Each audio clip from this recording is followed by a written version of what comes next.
Hello, everyone, and welcome back to TB Wrestling. Today is another episode of Tell Your Story, and today we have pro wrestler Violet O'Hara with us today. How are you doing today? I'm great, thank you.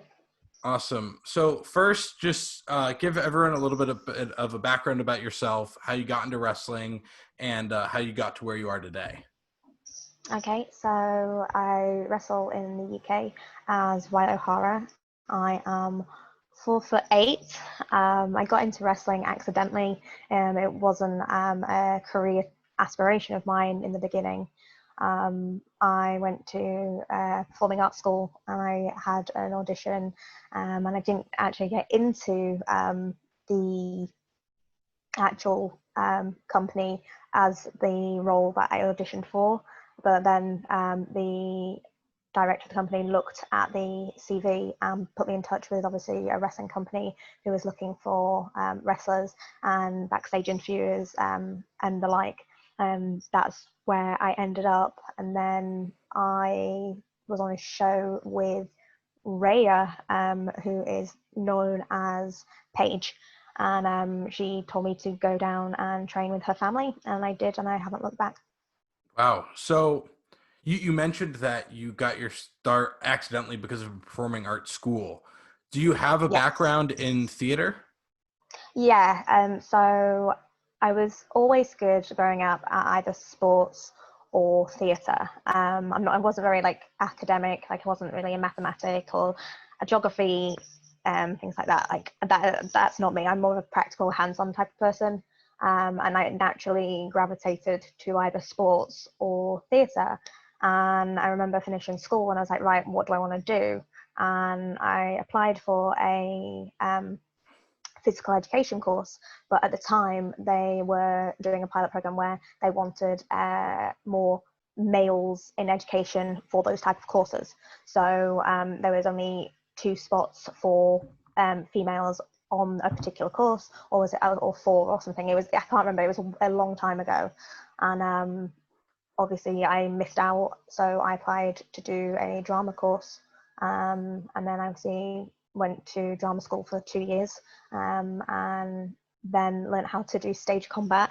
Because I am so small, I thought, well, when I came out of drama school, when I started auditioning, because I look quite young for my age, people automatically think I was younger. So it was like I was always getting younger roles. So it was like affecting actually my career in the arts industry. So I thought about maybe different options I could look into, and I was obviously looking for an auditions and things like that. And because I have the stage combat skills, we saw a audition for a backstage interviewer, and that's what I did. And yeah, so it's because of the drama school why I got into wrestling. Even though it's an accident, so I wanted to be a stunt double for children. That is that is how I got into wrestling. But then obviously when I started wrestling, I haven't gone down any of the paths since. However, since lockdown, I have been looking at my old notebooks and some of my old courses, which I did, and some of the qualifications are still valid, and I can kind of maybe have a look into that if I decided I wanted to go back into stunt work. But we will see, because it's going to be hard work. Yeah, yeah. So, did you have a prior experience in wrestling? Like, did you watch wrestling growing up, or was this something that you just got into when you started? So I got into wrestling when I started. I wasn't really a wrestling fan. That was more of my brother. So my brother and my dad used to have a thing where they used to watch the pay-per-views, and it used to be on a channel called Channel 5 back in the United Kingdom.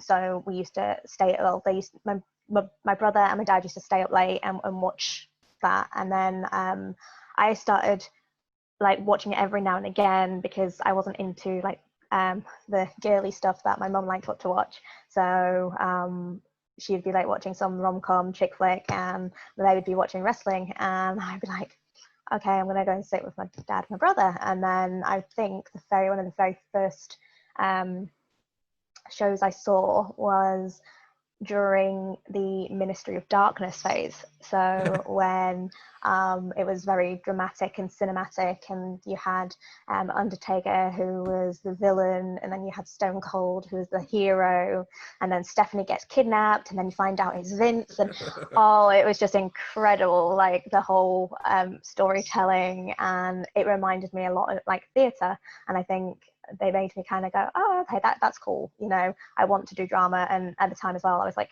doing dance classes and acting classes and stuff as a child, like as a kid, because like I'd grown up doing it. So I was continuing that like in my early teens. And yeah, so that was that. And then I never think. And then when my brother went to school, he got suspended for actually obviously wrestling. So he kind of like used to get in trouble. So as a punishment, my parents took away the Sky TV, which is cable, so he couldn't watch it anymore. Because obviously it had moved to Sky off of Channel 5 because of obviously what he had done at school. Even though it says do not try this at home, he obviously tried, but obviously he tried in a playground, and obviously the child's parents weren't happy, and there was just a big commotion, and as a punishment my parents took away the TV.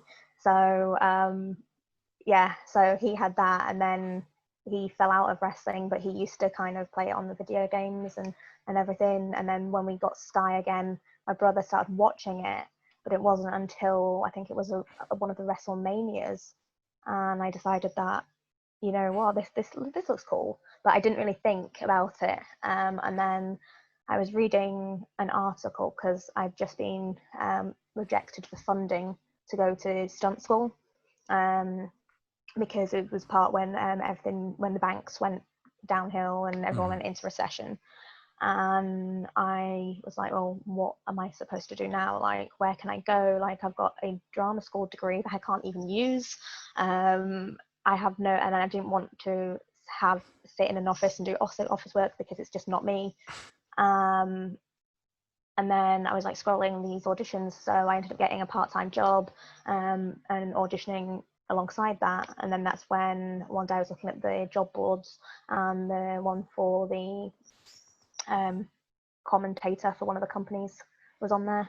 And yeah, and then I sent them an emails. They sent me the details. I went, didn't get the role, but they offered me a different role, which ended up in me going to a kind of session, and I did the session to learn how to bump, and I wasn't too sure if I liked it or not at that time. And then I waited till like after Christmas, and then I couldn't stop thinking about it. I couldn't stop thinking about wrestling. So, and then I started watching it more, and things like that. But yeah, I was never actually a fan of wrestling. Wow. Wow. So I became a fan through doing it. However, I did look up to certain wrestlers, even though I wasn't a fan. So, which wrestlers were those that you looked up to? So I liked Ivory and Molly Holly. So they were like the females. And then I liked, obviously, Chris Jericho. He was like one of my faves. And then obviously you got like John Cena, but obviously I liked The Undertaker, and it was just like, and who else was it? There's one more. There was Rey Mysterio as well, and Eddie Guerrero. So they were like my favorites. But out of the girls, it was like Ivory, Victoria, yeah, Ivory, Victoria, and Molly Holly. Trish eventually, but obviously I had to grow to like her stuff, because at first when I first like was introduced, I was just like, oh, this is wrestling sort of thing. And then obviously, and then I watched her feuds, and when she had the heel turn, and I was like, oh, okay, I get this now. This is really good. But yeah, so they were like, I would like those, and I really liked when Stephanie. I think that was the thing. It's like when Stephanie was doing the whole storyline stuff and everything, and she wasn't really wrestling, but she was more balleting and there's like in general her persona. And I also loved I absolutely loved Edge. I think that was because obviously he came out as a vampire with Gangrel. But yeah, yeah. So I wasn't really a fan, but I became a fan because I liked the artistry of wrestling, and it was just a fun thing to do. But I was never really a fan. And even now, like sometimes when I go home for Christmas, my parents like, what possessed you to start wrestling? So do you get any like pushback from like friends and family? I'm sure now since you've been doing it for a while, they're used to it. But like when you first started, were people like totally when confused why you're I doing it? Yeah, so when I first started, like people just thought I was an idiot. They were like, "What? Really? Are you sure?" And a lot of it was like, do you realize how small you are? Because I'm only 4'8", and like everyone just expects me. They go, "Oh, she's not going to be able to do that," you know. And my parents have always been supporting everything I've done, and I've always liked to challenge the status quo. Like I've never really fit in a specific box. For example, where before I started wrestling, I was actually a cheerleader, yet I was also playing ice hockey at the same time. So I have my girly girl side and my tomboy side, and I connected them. And my mum obviously hated the rough and tumble. She didn't mind all the glittery stuff and the ones that I wasn't going to get hurt, but any full contact ones she hated, even though she was really competitive because she used to be like a runner and stuff like that. But yeah, my dad absolutely loved the fact I wrestled, and even like my grandma, because she used to obviously watch it on Saturdays. Um, I think my mum doesn't like me wrestling, but she kind of likes to say my daughter's a wrestler, if that makes sense. So she likes to say that, and I go, what? And then she'll have a full blown conversation with somebody in ASDA.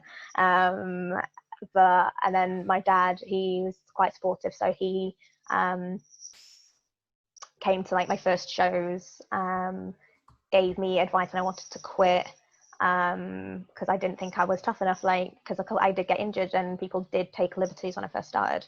But obviously I wasn't aware of how to react at that time because I hadn't thing until I went to the Knight family. They were the ones who actually taught me the ins and outs of the business. So for them, I'm really grateful because obviously I learned how to look after myself because of them. Um, and it was just like my mum kind of doesn't want to see me get hurt, and my dad's like, he would be the one who, if I had a hardcore, would be telling my opponent to hit me with a chair or something. He would get so involved, like him and my sister. But yeah, so they are supportive. Like my grandma likes it because it's different. I am the black sheep of the family, so I'm the different one. So you have all the people who are in the police, who are lawyers, who are nurses, and then you've got the professional wrestler. So I'm Yeah. kind of like, and I always used to joke around, and I said to my mum, I was like, I'm going to be the cool auntie, the weird one. So what was your first day of training like? What was going through your head?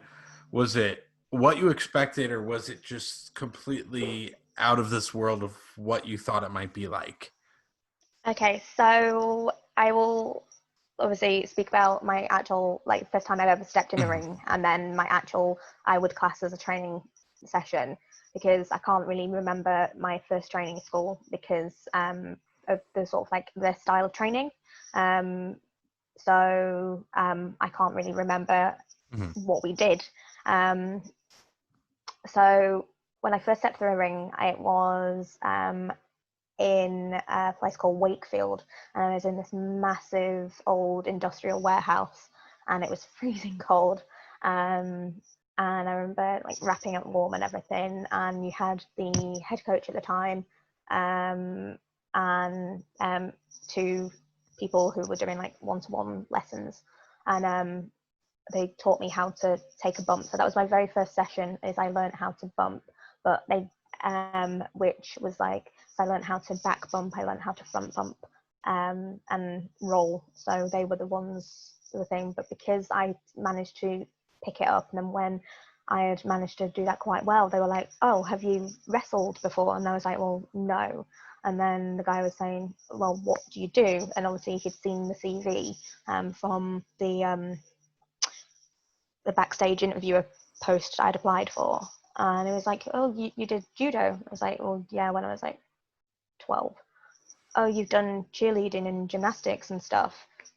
Have you ever thought about actually wrestling?" And I was like, "Oh, I don't know." I said, I don't know if it's going to suit me. I'm only here to actually help my career as a stunt because you needed some hands-on experience. And I was advised, obviously, the more you do and the more experience you get, sometimes if you don't have some of the training, you can get onto the training if you have experience in areas. And obviously, one of those areas is obviously stunts.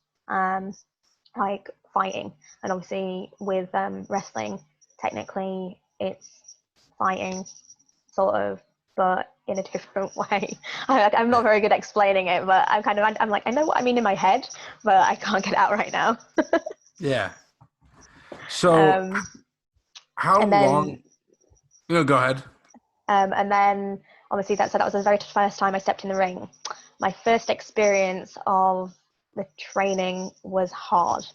um, I must have been covered in bruises by the time I'd finished the 2 day thing, 2 day course, and I had my hair was in knots. I had rope welts all over my back because I hadn't been hitting the ropes properly at the old school, so I had to be retrained in every little thing that I'd already learned. Because obviously I went in as an actor and then ended up coming in and went like actually learning how to be a pro wrestler. So like learning obviously body placement and taking the bumps all over again and making sure I had them spot on every single time. And then obviously learning new moves that I wouldn't even dream of being taught. And I remember coming to back to the hotel and I couldn't even move. I just lay on the bed for like half an hour going, I need to get like a hot shower or a bath or something, otherwise I'm going to seize. And then in the morning, I could barely turn my neck because of the amount of bumps I had done. And I wasn't used to having that sort of impact because usually it was more intense. It felt like an actual training session, whereas the old training session was more fun. It was more at your own pace. Whereas obviously when I came, they were like they push you a little bit more. You attempted newer things, and yeah, I was just covered in bumps and bruises.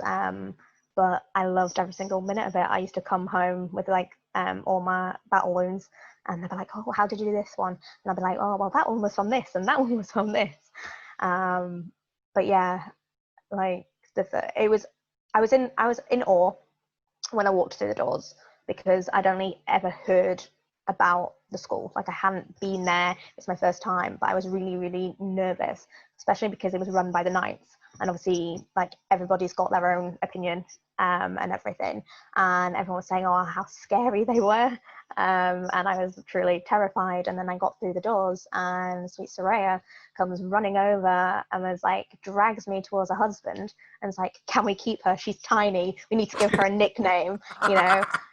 And ended up calling me the Pocket Princess. So, actually, it was Polly Pocket. And then they shortened it to Polly and then Pol, and then it just became Pocket. So for the last 4 or 5 years, I've been Pocket. So no one actually uses my actual name anymore. They don't use Violet. They use Pocket. Like that's the wrestlers and anybody who associates with us. And even the fans are starting to know me as Pocket. So it's one of those things that you just go with the flow. But yeah, I was absolutely terrified when I walked through the door because I didn't know what I was expecting because every school was different. Do you find that your size actually can be an advantage at some points? Sometimes, especially when it is the lighter stuff or the ones where you're doing the high flying. So when I'm doing a high flying, I just find it easier because I'm a lot lighter, so I can do a lot more skills, and I can kind of actually do stuff properly. Whereas And there is times when I can't do stuff because I'm not tall enough. Like I'm really good at submissions because I'm so small. And but the only downside is when I do submissions, I tend to actually apply them properly sometimes because of the lack of space because of arms. Because obviously in wrestling, everything you're taught in wrestling, you can use if you need to. So it depends on, because obviously size, I'm more speed than size, so my speed is really useful, and really helps. Obviously with the training I had done in the past with the other sports, they've also had a contributing factor, like my height really hasn't been an issue because I did those other sports, so I used those skills from those sports with my height to get me. So that is why I did a lot of the flipping stuff and the hurricanranas, and so I find those easier because I am small. But I know some people who are heavier or taller, they struggle. But then they're better at picking people up, whereas I can't really pick people up because of my height. So if they're taller than me, there is no chance I can pick them up. So I have to work in a different way.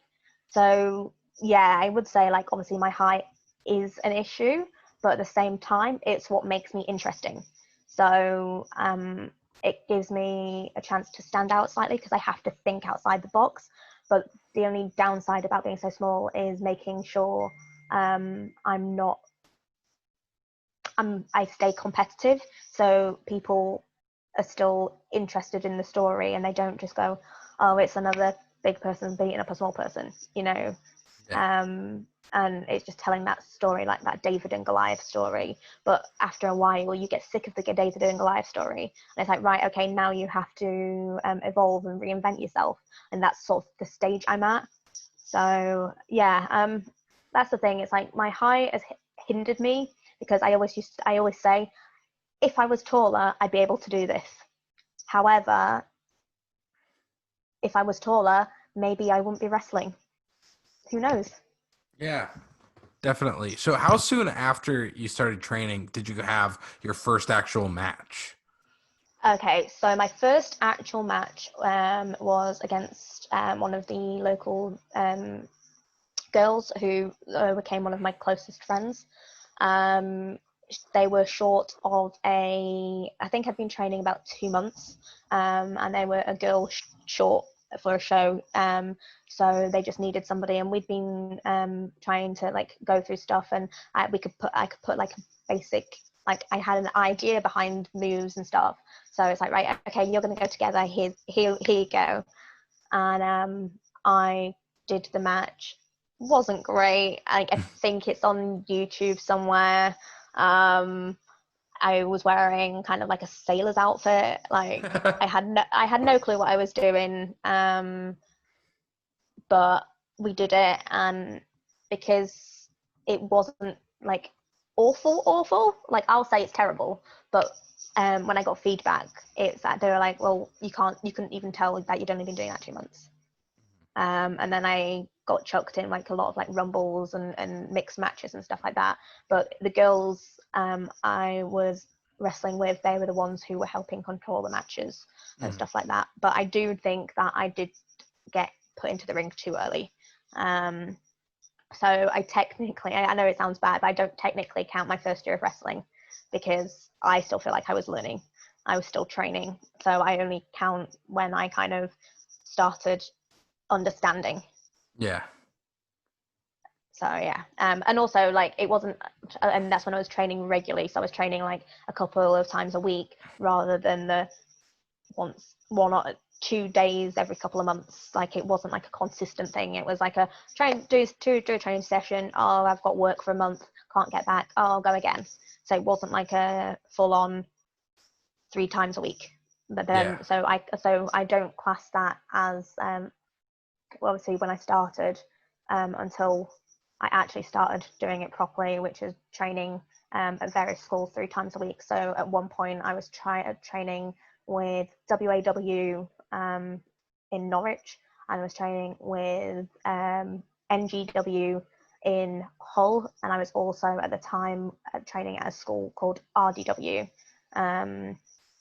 which became GWA, and that was based in Grimsby. And at one point, I was literally rotating those 3 schools. So it was a lot of hard work in the beginning days. But each school, every time I stepped into that different school, every experience was different. So you've had almost 10 years of wrestling. Is there like a defining moment in your career that you say, okay, this is why I continue to do this, or this is what keeps me going? Like a moment that you always pull back as like something that motivates you when you might be feeling down? Yeah. So there's been many times when I thought about quitting just because the business is hard. Like it's one of those things, like everything in life is hard, and this is one of them. You've got to take it seriously, but also you don't take it seriously, and that's what you have to get, that line between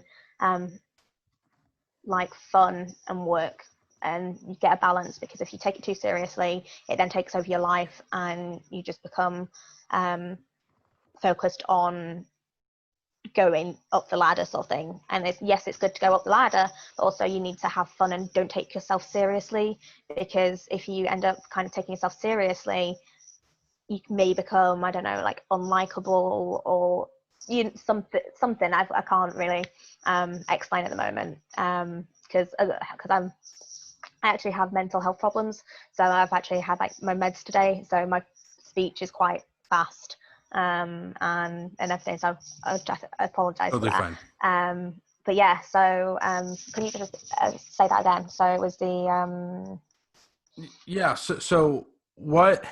So in your wrestling career, like what's what the defining moments. Okay, yeah, yeah, now I've got it. perfect. So I have a couple. So the ones that stand out for me are the first time I won a championship belt, and that was for the British Championship title for Bellatrix, run by Sweet Soraya, because I didn't realize I was getting it. And it was one of the most like hardest times in my life, but then it showed that they actually believed in me. So that was the one thing, when I actually, all my hard work after like 4 years, it was like, right, oh my god, like, I'm champion, like, how? And then the second one was the chance when I got to go to Australia on tour, to Indie Girls, and I met some of the people I kind of look up to, and I got to be in a match with them, like Mercedes Martinez, Kelly Skater, and Charlie Evans, and what's her name? Really, really tall.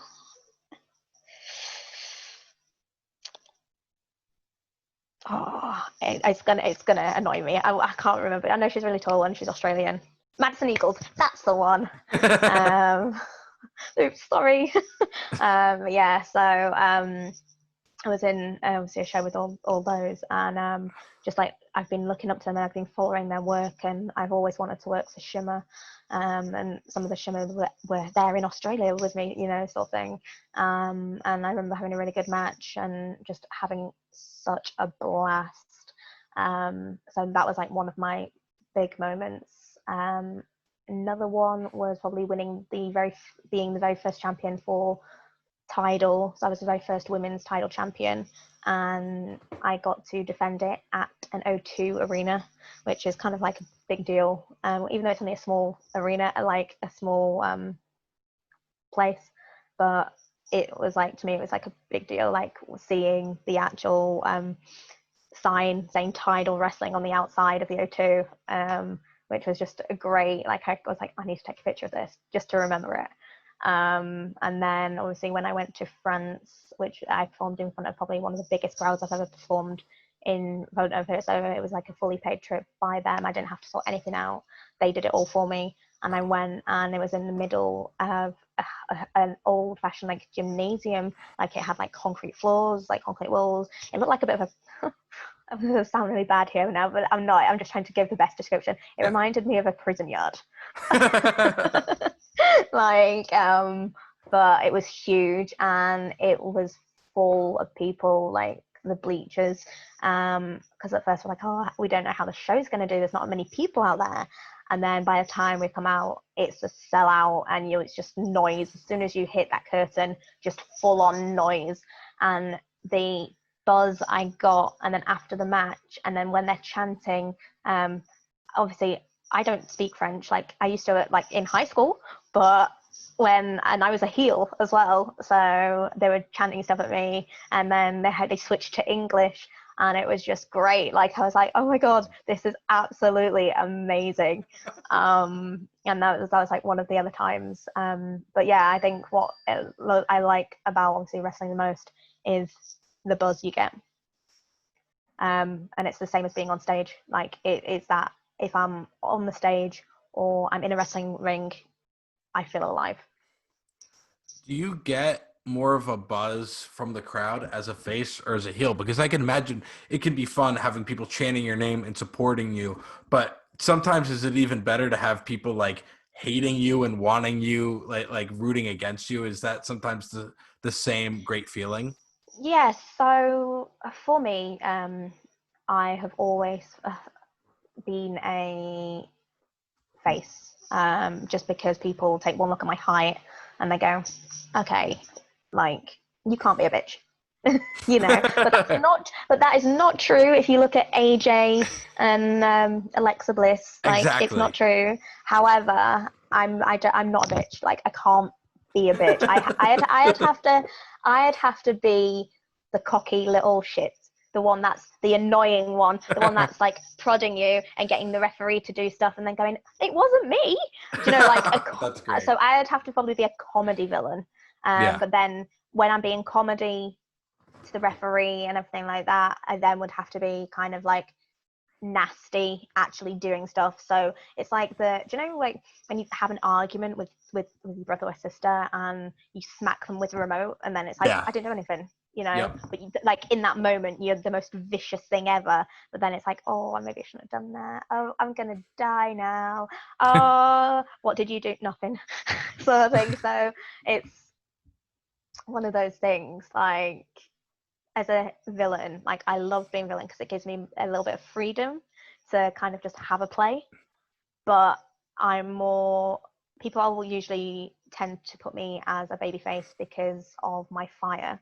So I'm very, very fiery. Like I can get the crowd behind me. Like I can tell a story, and that is why I get put as a baby face because people believe me. I'm the ultimate underdog. So people want, because I'm small, but it's getting to that point where I can't always be an underdog because there's going to be people who are going to be younger than me or smaller than me or whatever. So it's now trying to mix that up.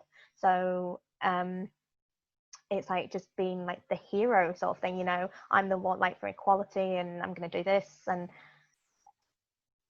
I love doing villain. Like I love being shit, like, but I'm not like mean. Like I can't throw my weight around. I can't pick up someone up and I can't slam them, but I can pull the hair, whack them in a submission, kind of cheap shot them, use weapon.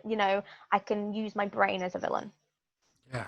Whereas a baby face, you're usually it's like moves and the flashiness and kind of standing out, but also kind of separating. So you'd like people see you as like a hero. Like they want to, like kids want to talk to you, they think you're cool, little girls want to have the picture with you because they want to be you, the dads, they're like, oh yeah, cool son, and then you've got the mums who are going, okay, this isn't as bad as I thought, sort of thing. You want to that connection with not just one or two people but that whole family unit. Mhm. And obviously as a baby face I can do that, but as a villain it's like I'm more of a comedy villain, so I don't get booed. So I then become the not anti-hero. People laugh at my antics, but then when I win, then it's hard because I'm a villain, but because I'm not a bitch and I can't throw my weight around, I'm not scary. Yeah. Like I'm doing like the bunny quotation marks. I'm not scary because of my height.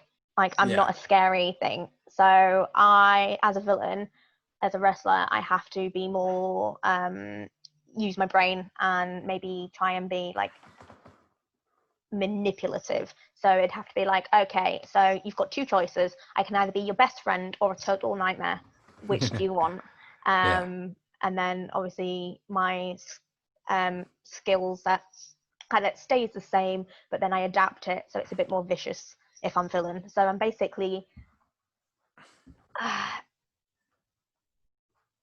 when I'm villain, I'm kind of like bad mood, hangry, kind of, like I'm still violent. I'm still like my baby persona, but you've pissed me off, like, and I'm gonna make sure and I'm gonna get even. But as a baby face, I'm like, I try and play by the rules. Whereas as a villain, I don't play by the rules. Mhm.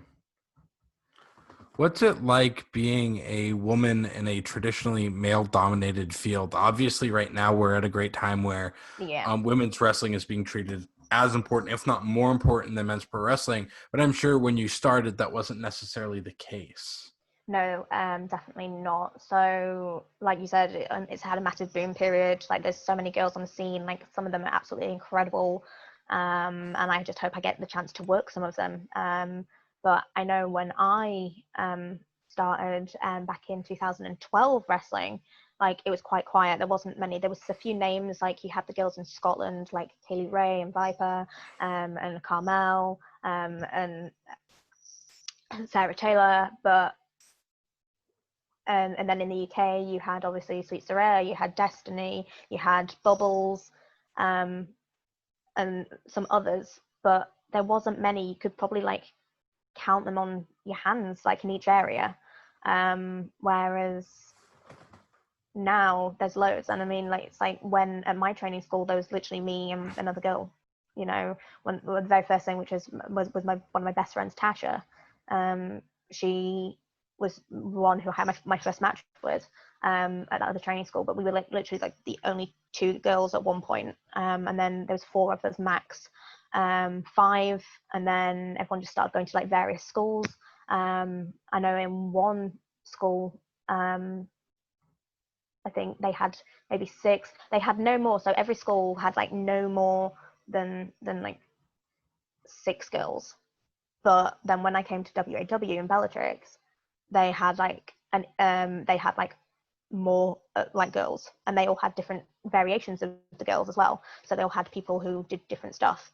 And then there was also obviously Eve, because obviously they do full women's sessions now, and that is a all female training school. So it has now a boom thanks to people like Pro Wrestling Eve, Fierce Females, and Bellatrix, like especially in the UK. Because of them, obviously, a lot more girls are now into wrestling. There's a lot of thing, and obviously, it helps on the camp shows and the camp seasons when you've got the little girls coming up to you after you've wrestled, and they're like, "I want to be a wrestler." And then their parents have a chat, and you give them some information about the training schools, and then hopefully that'll inspire the next generation of wrestlers. Like hopefully this isn't like the boom period continues, like, and the girls just get better. Yeah, absolutely. So, as someone who didn't get into wrestling because they were a fan who got in another way, now as someone who's in the industry, what do you watch? What wrestling do you watch for pleasure? Like, do you have a go-to company, or is there always like certain wrestlers that when they're having a match that you just go out of the way to watch? Yeah, so I tend to watch all pay-per-views. Like it's become a thing now. Like I'll watch pay-per-views even if I don't manage to get Raw and SmackDown. I will always try and watch one of the pay-per-views if I can. um NXT, like I always try and watch like uh Finn Balor's matches as well. I try and look at like some of the girls I trained or had matches with, just to see what they're doing, because obviously a lot of the girls actually in NXT UK, and even one or two that actually got signed, like Nikki Cross and Tegan Knox, I've wrestled them in the past. So it's like watching them and just seeing what they're up to and how they've changed over the years and stuff, and it's incredible. So I've started watching, I try and watch AEW, and there was at one point I used to watch Major League Wrestling because we get a channel over here Mm-hmm. and you can watch it on there, because I was like, oh, maybe if I ever went to America, like, you know, that would be one Yeah. of the companies I'd approach. And that's the thing, I was like, I don't watch as much wrestling as I think, it's more like local. So I'll watch like Pro Wrestling Eve, I'll watch our training school stuff.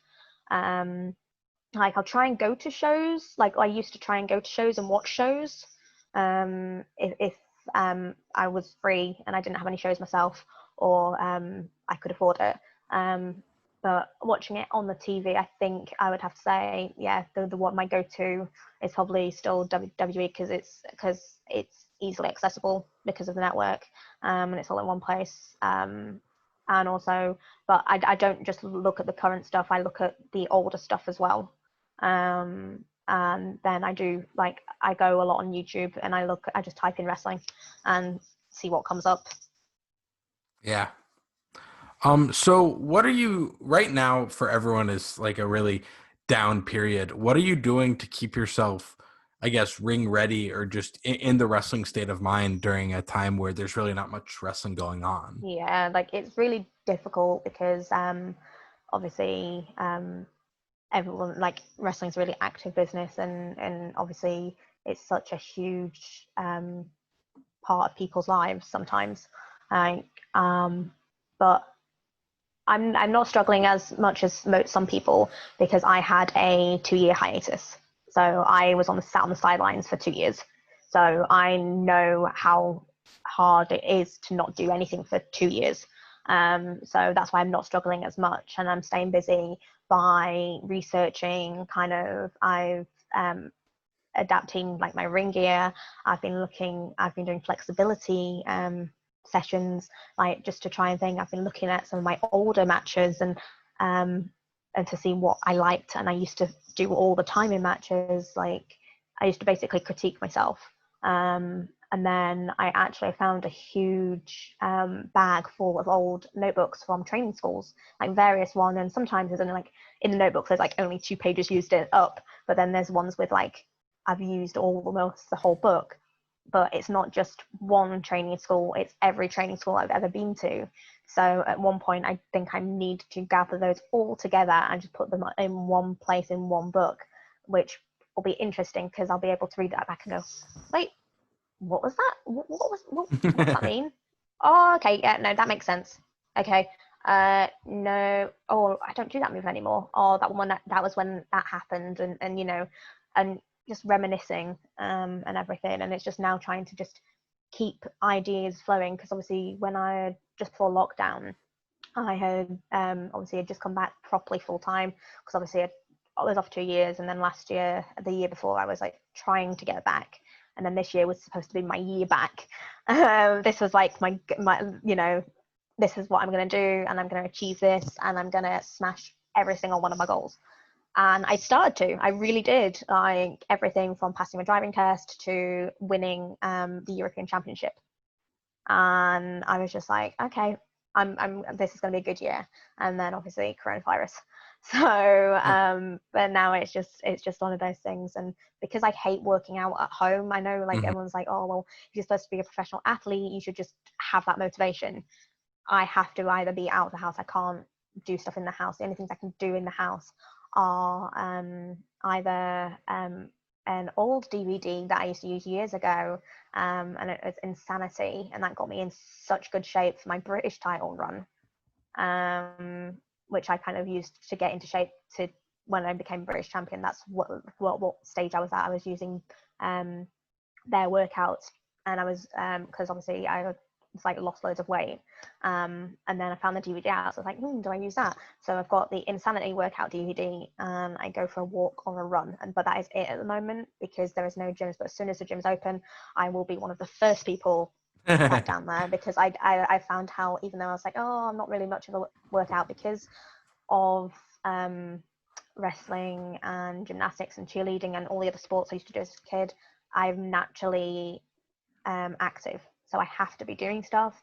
And obviously, after being out for 2 years, and I felt the frustration, and then I came back and I was like, right, okay, I can go back to how, and keep active, and I can do this and I can do this. But it's just having that motivation, especially because obviously when you're indoors and you're trying to keep safe, and there's not much around for you to work on. Yeah. So I think more than physically keeping in shape, it's more mentally for me. So I'm trying to keep myself in a good place right now. I'm trying to research. I'm looking at moves that potentially could be used. I'm gonna shake up my gimmick maybe a little bit when I come back. I've redesigned my ring gear. I've got ideas. I have ideas. So I think that is one of the things I've been working on. The wrestling is more the mental and the planning side of stuff than the actual doing, because obviously I can't really do anything at the moment. And I've tried going for runs and I've tried doing like homework. I can't do it. I can only do a workout DVD, and even then I have to kind of go, oh, right, okay, I'm going to do it. So I've just been going for a run or a walk, and then just kind of stretching a flexibility, keeping my flexibility up, and doing stuff to keep me mentally active than physically active. But obviously when they start opening things a bit more, or we can start doing stuff, then I could be more active.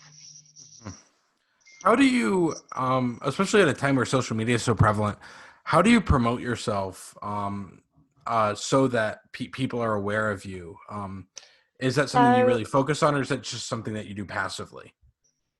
So at the moment it's passively, because of obviously lockdown, and there's like so much going on in the world, with like the Black Lives Matter and everything like that's a huge thing at the moment. And then obviously just about like mental health and online bullying and stuff, and it's just getting to the point where you just kind of want to step away for a few days and just go, Mm-hmm. oh, I'll deal with that later. Or you can just like scroll after a while, if it's just the same stuff a different day, it just becomes tedious. So I did start to think, because obviously I was really good at social media, and then I got really bad because I'm not very organized. So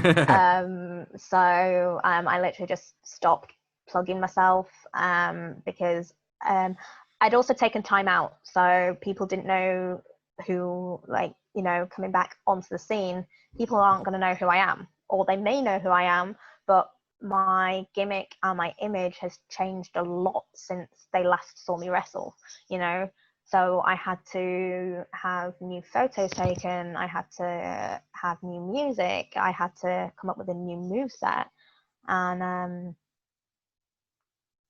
then I had to keep like updating shows and stuff. But then obviously social media updating the shows, but then the shows would get cancelled, or I wouldn't be able to get to them, so they would be cancelled. And then obviously, so my social media kind of improved because of cards I was on. So depending on who I got put against, depended on how much my stuff got seen. So for example, if I went against Cat Von Gage, like I think I got at least another 20 new followers, you know. If I wrestled, when I did the Pro Wrestling Eve Rumble at the start of the year, I got a lot of notifications, and a lot of people started looking at my stuff more. Um, and that's the thing. It's like, it's promoting others. When you promote others, you also promote yourself. I've tried to promote myself by doing a banner, so it has like my booking contact information on. I got a friend to do a show reel video, which is like, which I then pinned to my Instagram account, and I think it's like floating around on YouTube somewhere if you type in Violet HARA, and it Mm-hmm. comes up in highlight reel, and it just shows you the evolution of what I've done over the years, sort of thing. But yeah, it's just one of those, isn't it? Yeah. So, what are your goals within the next couple of years? Do you have like your sight sets on any particular places you want to wrestle or Yes, people I or do, and that was another thing. So obviously in lockdown, and obviously promoting. So obviously I've got to work on more self promotion. So that is one of my goals. But also obviously, like you were saying with the previous question about being passive, and so at the moment I'm very passive, but I think I need to just kick it up a notch and thing. But I don't really do social media because I don't mind like interacting and stuff like that, but I just don't like the toxicness it can be. So I kind of try and ignore it. So I'm never really on. It's more like advertising stuff, rather than actually interacting with people. However, like I was going to do a question and answer, but then because of my anxiety, I kind of chickened out. So, yeah. So that is one of my goals is to be more prevalent on social media Mhm. and try and get my name back out there. Because obviously the more you're about, the more people kind of know about you, and the more you can get opportunities. So it's just trying to do that. My second goal is to work for at least several of the companies. Like I had quite a few booked in, but obviously because the coronavirus, obviously they got wiped out. So it's just making sure I can kind of regain those bookings I lost and more. And then I would love to go and wrestle in Japan and the USA, and also for the company, because at the moment I'm the current Bellatrix European champion. If I could be world champion, that would be great. But at the moment, it's like, even though I've been wrestling for so many years, I still don't know if I'm kind of ready to be at that level. Like, Yeah. because and this thing. But then I look back and I look at the people who I've wrestled, and I've learned a lot from them. And easily I could go in the ring with anybody.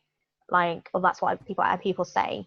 Um, but at the same time, it's like I have to believe that myself. So Have yeah. so you've mentioned that mental health has been something that you've, no pun intended, had to wrestle with just as you've been going.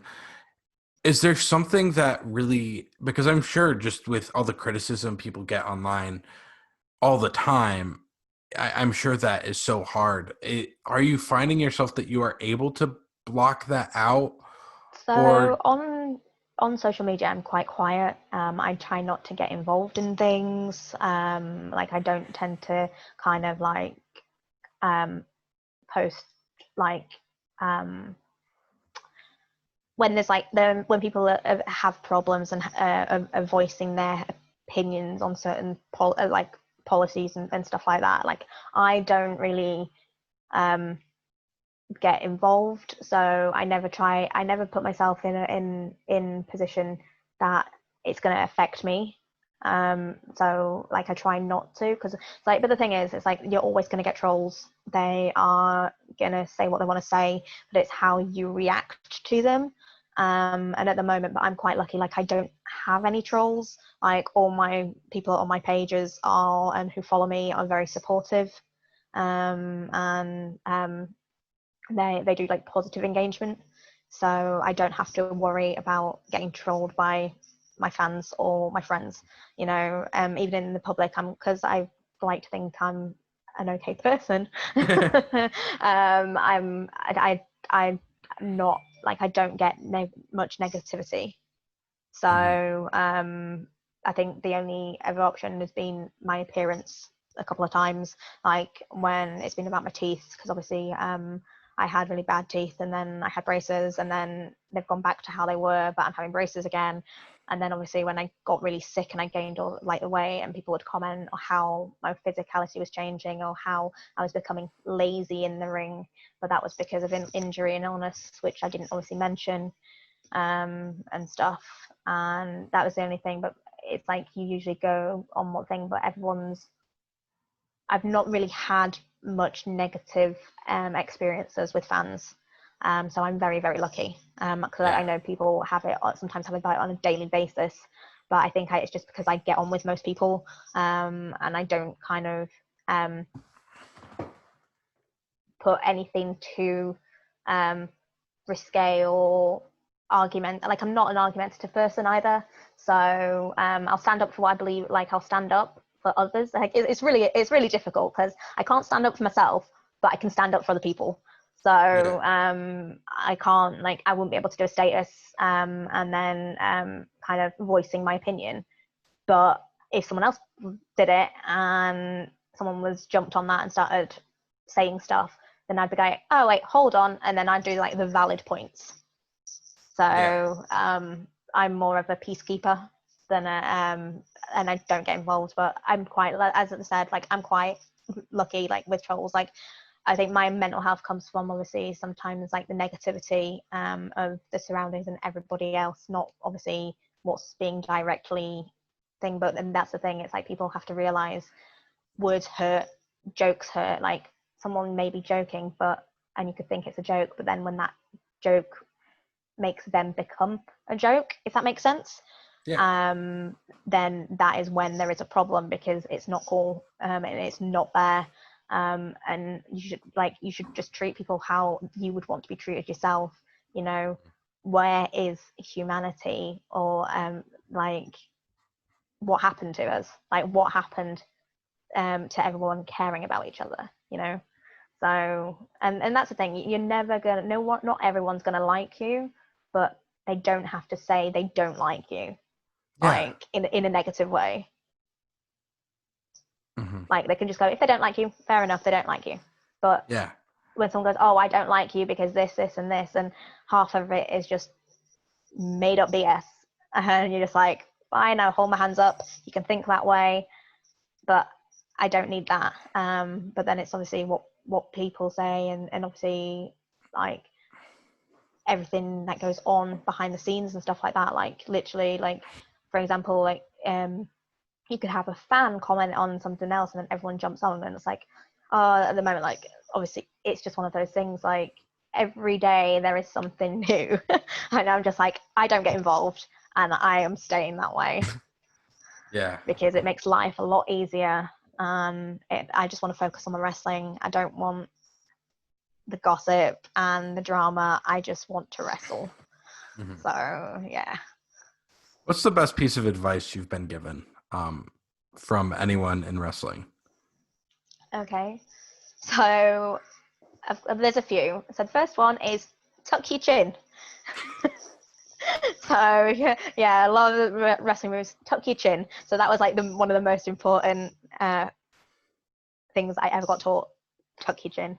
Um, the other one was um, chest up, tits out, by Sweet Soraya, and smile and put your middle finger up and tell them to go fuck themselves. That is like my favorite one. And then one is just kind of just go in, um, kind of keep your mouth shut, keep Hmm. your ears open, and listen, kind of, and don't.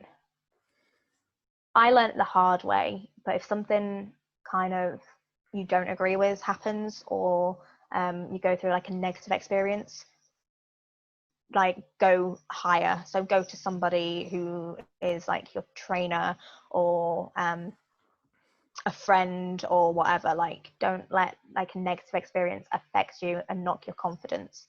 And I think that's the thing. It's like you've got to just keep your confidence as well, because obviously in wrestling, like everyone's gonna like have an opinion, Yeah. but it's how you take that to heart. Because obviously like I used to take everything to heart because that is the type of person I am, because I'm quite sensitive because of my emotions, because obviously the anxiety and mental health.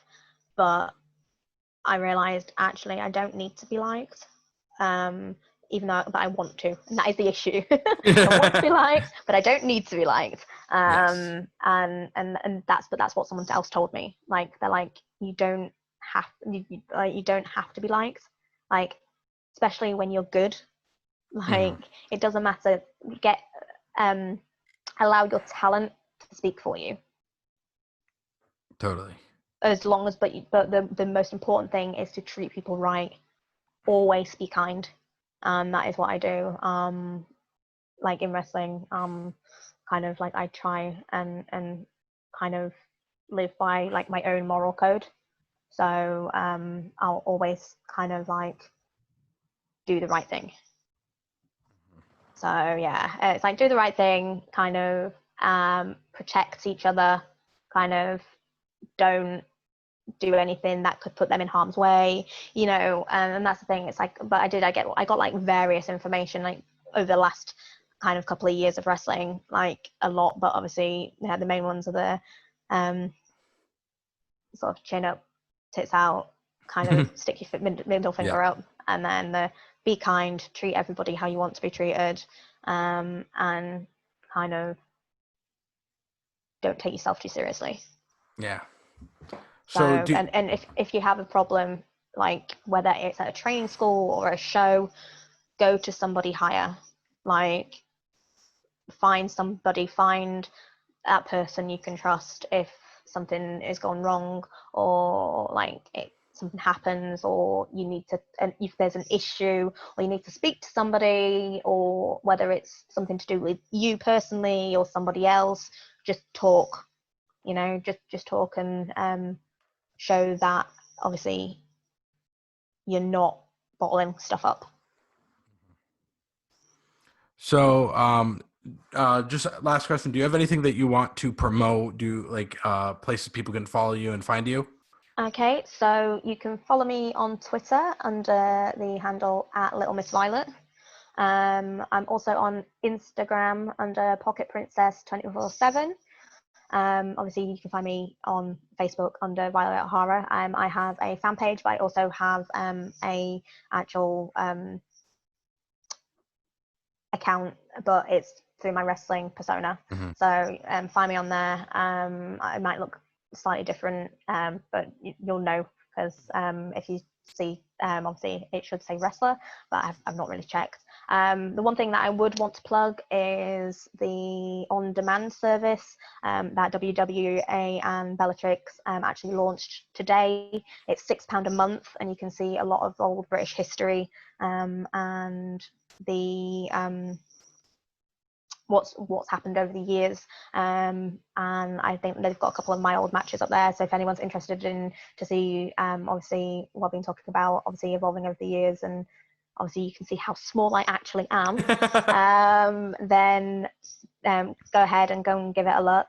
And the same thing, like if you want to obviously see any wrestling, there's a lot of streaming sites out there, especially a lot of the independence one. You just have to kind of not Google them, but on Facebook, they should have the information on there. But yeah, that was the main one, which was the on-demand service that actually launched today.